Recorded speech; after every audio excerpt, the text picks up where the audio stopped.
Ja, velkommen til et absolut hemmeligt, top secret sneak peek til vores kompetencemappe. Den ser sådan her ud indtil videre. Man kan bladre i den.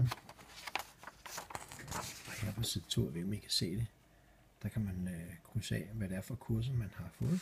Der står lidt omkring kursisten, underviser og hvilket sted man har fået undervisning. Og så kommer nogle sider her, hvor der kan sættes billeder ind i de her firkanter. Og vi skal fremover have det sådan, at der skal laves 12 billeder for hver kursus. Og til sidst har vi en evalueringsramme, evaluering af kursisten og af kursusforløbet generelt. Og vi har også en bagside, og der er selvfølgelig kommet QR-kode på. Så det er vores forslag indtil videre til kompetencemappen, som bliver sådan en standard for alle kursusforløb til de her STU-elever. Det er altså de her ugekursusforløb, vi snakker om.